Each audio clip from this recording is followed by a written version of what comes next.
most wild, yet most homely narrative I am about to pen, I neither expect nor solicit belief. Mad am I not, and very surely I do not dream, but tomorrow I die, and today I would unburthen my soul. My immediate process is to place before the world, plainly, succinctly, and without comment, a series of mere household events. In their consequence, these events have terrified, have tortured, have destroyed me. I married early, and was happy to find my wife a disposition not uncongenial with my own.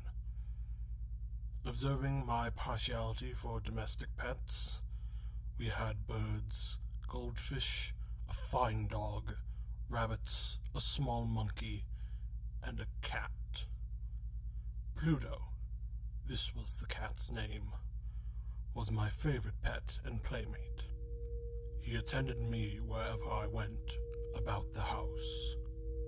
For several years, my general temperament and character, through the instrumentality of the fiend Intemperance, had experienced a radical alteration for the worse.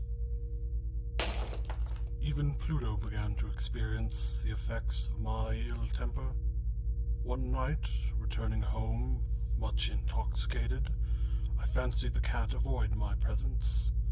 I seized him, and in a fright the cat inflicted a wound upon me with his teeth. I took a knife and deliberately cut out one of its eyes from the socket. The cat slowly recovered. He went about the home as usual, but, as might be expected, fled in extreme terror at my approach. The spirit of perverseness, I say, came to my final overthrow. It purged me to consummate the injury I had inflicted upon the unoffending brute. I slipped a noose around its neck and hung it to the limb of a tree. Hung it, because I knew that it loved me, and because I felt it had given me no reason of offense. Hung it because I knew that in doing so, I was committing a sin, a deadly sin that would so jeopardize my immortal soul. I could not rid myself of the phantom of the cat. I went as far as to regret the loss of the animal, and among the vile haunts in which I frequented, I searched for another pet of the same species.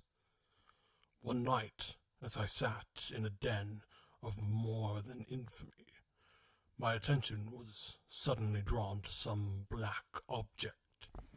It was a black cat, fully as large as Pluto and closely resembling him in every aspect but one.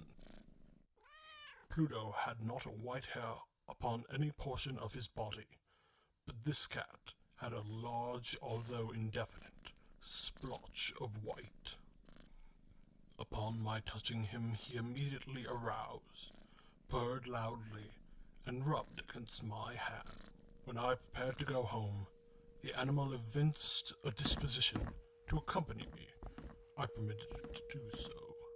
When it reached the house, it domesticated itself at once. For my own part, I found a disliking to it arising within me.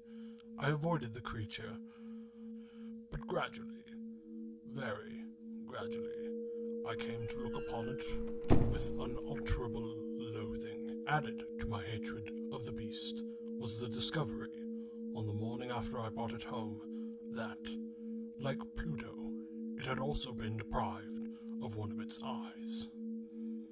My wife had called to my attention more than once to the character of the mark of white hair.